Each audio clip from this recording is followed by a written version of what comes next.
夜色笼罩下的城市显得格外安静，偶尔有几声虫鸣打破了短暂的寂静。钟表的指针指向10点，微弱的路灯照亮了街边斑驳的树影。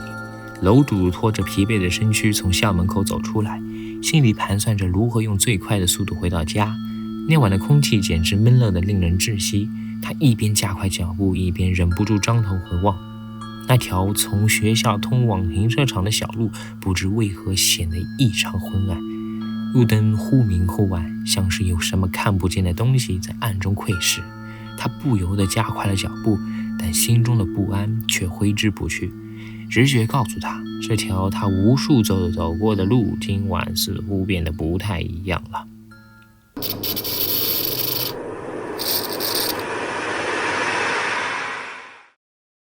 大家好，我是布莱德瑞。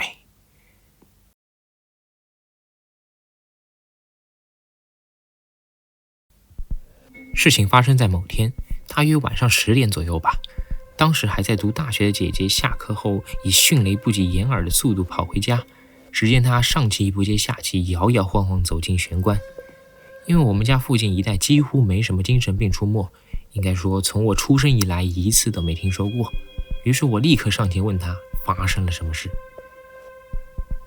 我跟平常一样去停车场骑车回家的时候，路灯一直在闪个不停，超恐怖的。听起来让人一头雾水，对吧？我也觉得，不过就这么点小事，毫不客气地嘲笑了姐姐一番。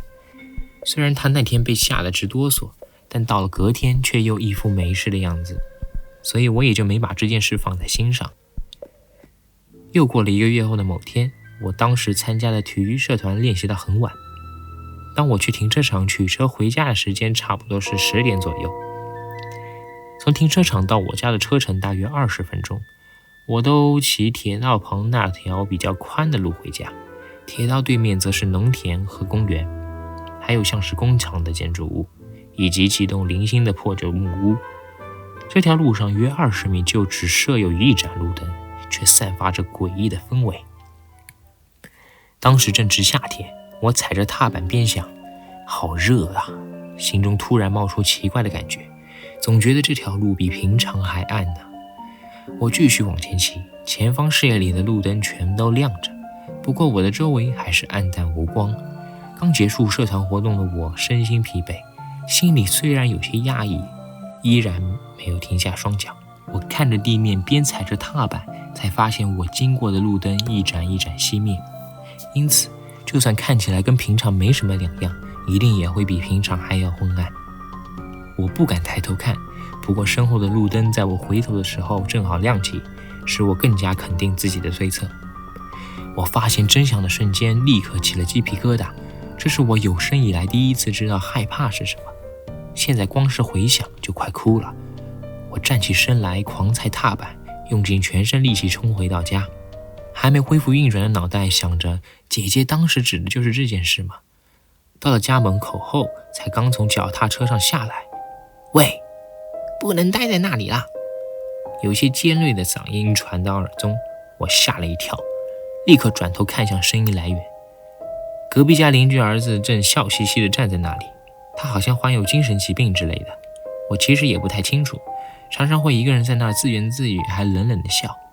外表看起来就是个身形消瘦、随处可见的30岁大叔，邻居儿子的存在也差点吓死我。我们之间的距离大概只有5米吧，我当场愣在原地。邻居的儿子冷冷地笑着伸手靠近我，又被抓住了，不过他的手却伸向我的后方，好像抓到了什么东西。